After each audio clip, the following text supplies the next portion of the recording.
නිදහස වෙනුවෙන් කවිය පාවිච්චි වුණේ අනුස්ක අවිය පාවිච්චි කරලා පරාද වෙච්ච තැන. 1815 උඩමළුවේ කිවිසුම අත්සන් කරලා අපි බ්‍රිතාන්‍ය කිරීටයට යටත් වුණෙන් පස්සේ බ්‍රිතාන්‍යයන් අපිට දුන්න පොරොන්දු ඒ ආකාරයෙන් ඉෂ්ට වුණේ නැහැ. මේ නිසා ඉස්ලාම රදලියු කලකිරෙනවා.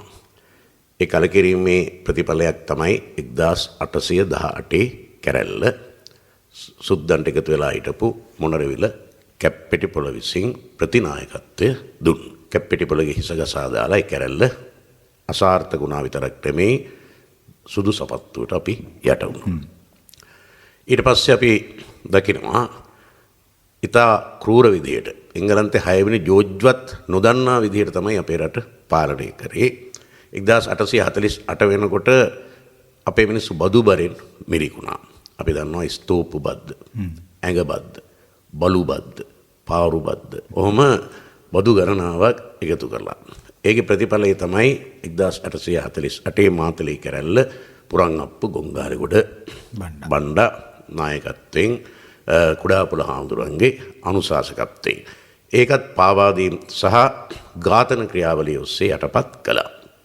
ඊට පස්සේ නැගී සිටින්න බයක් ඇති වුණා. අවිය කෙරෙහි තිබුණු විශ්වාසය නැතුව ගියා. හැබැයි අපි දකිනවා නිදහස දිනා ගැනීමේ උවමනාව යටි මනසේ තිබුණා. ඉතින් මේකට පාර ඇරෙනවා විශේෂයෙන්ම 1870 ගණන් වල පානදුරා වාදයේ වාද ගණනාවක් තිබුණා. මේ අතර පානදුරා වාදයේ මේ ගුණානන්ද හාමුදුරුවෝ. ඔව් මේ පානදුරා වාදය තුල කතා බහ වෙච්ච ඒවා ඉංග්‍රීසියට පරිවර්තනය වුණා. ලංකාවේ කාලේ තිබුණා හේතුවාදීන්ගේ සංගමය කියලා එකක්. සුද්දොත් මේක පරිවර්තනය කරා. ඒගොල්ලොත් පරිවර්තනය කරා. මේක එංගලන්තයට ගියා. එංගලන්තය තුල යම් ගරු කටයුතු නමක් දිනාගත්ත සමාජ සේවකයෙක් හිටියා ඇමරිකානු ජාතිකයෙක් හෙන්රි ස්ටීල් ඕල්කට්. දැන් ඕල්කට් තුමා මෙවුවා කියුවා. කියලා ඕල්කට් තුමා ලංකාවට ආව මෙවුවා දැක බලා ගන්න. ඒ වගේම අපේ රටේ ගුණානන්ද හාමුදුරුවන්ගේ පානදුරා වාදයේ අනගාരിക ධර්මපාලතුමා ඒ වගේම ඕල්කට් තුමා ලෙඩ්බීටර් තුමා දැන් මේගොල්ලන්ගේ මැදිහත් වීම තුල නැවත වරක් අවියන්තර නිදහස් ව්‍යාපාරයක් ගියා. ඒ තුල තමයි කවිය මුල් වෙන්නේ විශේෂයෙන්ම හිමාල පාමුල සිකිමි කියන ගමේ ඉඳන් පැවිදි වෙලා ලංකාවට ඇවිල්ලා ලංකාවේ නැවත උපසම්පදාව ලබා ගත්ත අවසානයේ කොළඹ ආනන්ද විද්‍යාලයේ ගුරුවරයෙක් කරට කටයුතු කර ටිබෙට් ජාතිකයෙක් මහින්ද හාමුදුරුවෝ නිදහසේ දැහැන නිදහසේ මන්ත්‍රණය වගේ කවි පොත් ගණනාවක් උන්වහන්සේ රචනා කළා. ජනප්‍රියම කවියක් තියෙනවා.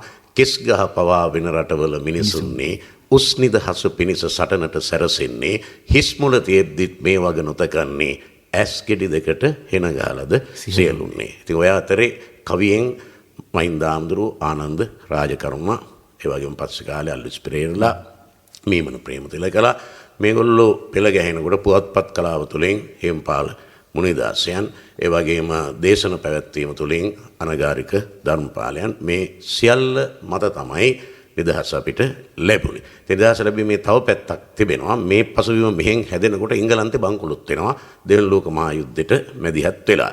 ඒගොල්ලන්ගේ යටත් වීතවල නිලධාරීන්ට පඩි ගෙවන්න බැරි තත්ත්වයකට පත් වෙනවා. ඒ නිසා උන්ට සිද්ධ වෙනවා මේ යටත් වීත වලින් ගැලවෙන්න.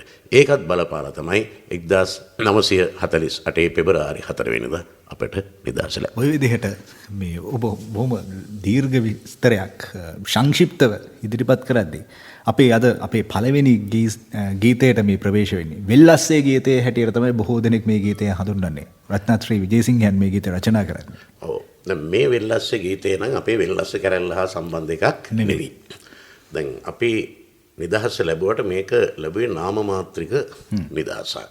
ඊට පස්සේ අර ආණ්ඩු ක්‍රම ව්‍යවස්ථා තුළින් තිබුණු යටත්වීතවාදයේ ගිලිහුණාට අපිව ආර්ථික වශයෙන් සහ සංස්කෘතික වශයෙන් යුරෝපීන් විසින් යටත් කරගත්තා. ඊළඟට අපි ආර්ථික වශයෙන් කඩා වැටෙන්න ඔවුන් ආර්ථික ආක්‍රමණයක් කරනු ලැබුවා. ඒක එංගලන්තය විතරක් නෙමෙයි පොදු යුරෝපීය රටවල්. අපේ රටේ භූමිය යුද්ධ කරලා අල්ලගන්න නැතුව සල්ලි දීලා අල්ලගත්තා. ඉතින් එහෙම එක් අවස්ථාවක් තමයි මේ 80 දශකයේ මුල් භාගයේ ඇමරිකානු සමාගමකට ලියලා දුන්නා අපේ ඌව වෙල්ලස්ස ඉඩම් උක් වැවීම පිණිස. ඒ නිසා මෙව්වගේ හිටපු පාරම්පරික ගැමියන්ට මේ ඉඩම් අහිමි වුණා.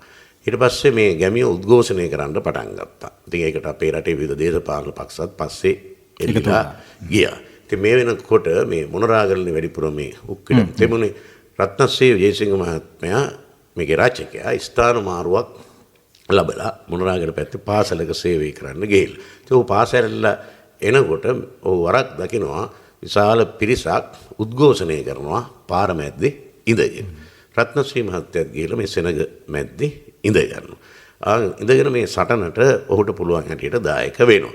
මෙන්න මෙතනදී ලැබුණු ආවේගය සහ උත්තේජනය සහ ඥානනය තමයි මේකට මුල් වෙන්නේ.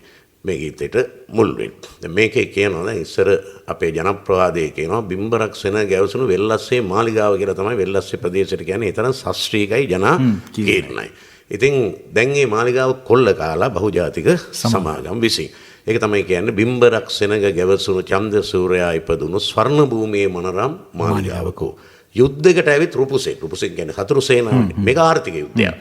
වක්‍ර ආක්‍රමණයක්, ඍජු ආක්‍රමණයක් නෙමෙයි. සත් මුහුදු මතින් ගුවනින් කම්බි වට කළේ මනරම් මාලිගාවදු. මේ කම්බි වට කළා කියන්නේ ඇත්තටම කණු ගහලා කම්බි හිටවල කරන්නේ නෙමෙයි. වක්‍ර විදිහට වුණ අපේ භූමිය ආක්‍රමණය කළා. දැන් මොකද වෙන්නේ? මේ වගේ තිබෙන ගහක් කොල්ල සතා සීපාව ඔක්කොම මේ ආර්ථික ආක්‍රමණයට යටත් වෙනවා. ට්‍රැක්ටරේ යකඩ ගජසෙත් දැන් ගීත රචනයක් ඇතුළේ මෙහෙම රූපයක් ගොඩනගන්න හරි අමාරු. මේක මුලින් කවියක් හැටියට තමයි මේක රත්නශ්‍රී රචනා කරන්නේ. දැන් ට්‍රැක්ටර් නැමැති ඇත්තු කුංචනාදයෙන් ඇලලුණු වෘක්ෂ දේවතාවන් බිම වැටි පනගසයි. මහා ගස් කොළන් බිමට වැටෙනවා. මිනිමල් පිපුණු සීතල නිම්න භූමියේ ඇටකටු. මේ පොළොව යට තියෙන අතීත මුතුන්මිත්තන්ගේ ඇටකටු. අර නගුල් වලට ඇටකටුත් මතු වෙනවා. මේ පොළොව හැරෙනකොට. සතර රියන් කඩා හිමිය විලාපේ නගයි. නේද? ඔක සියටලුත් කියවනේ ඇමරිකාව රෙඩ් ඉන්දිය සතු ඉන්දියානු යටත් කරගත්තාම උඹලා අපේ ඇටකටු වලටවත් නිදහසේ ඉන්න දෙන්නේ නැහැ කියලා. සියටල් යෝජනාවක් කරා. කැලෑ මල් පිපි රතු තොල් වලින් කෑ ගසා ඉල්ලන ජාතියේ නිර්දානීය රන්රුවන් කරඬුකොයි. මේ කැලෑ මල් කියන්නේ ගැමි ජනතාව. මේ ගැමි ජනතාව ලේ රහ වෙනකන් කෑ ගහලා ඉල්ලන්නේ ඔවුන්ගේ අයිතිය. ඔවුන්ගේ පරම අයිතිය, උරුමය.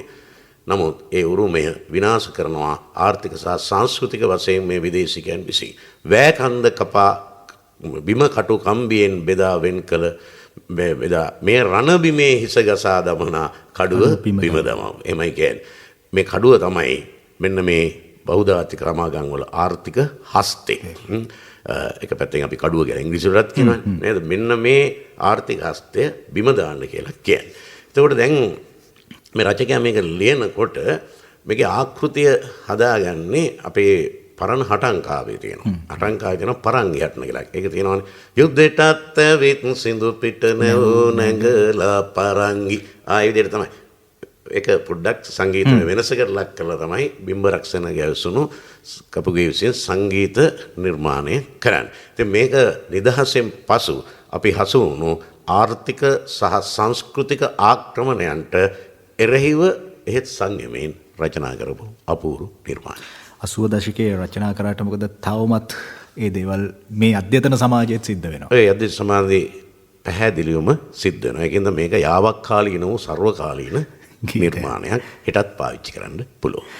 ආචාර්ය රත්නශ්‍රී විජේසිංහන්ගේ ගීපද රචනය සංගීතය යොදමින් ගායනා කළේ ගුණදාස කපුගේ සූරීන්.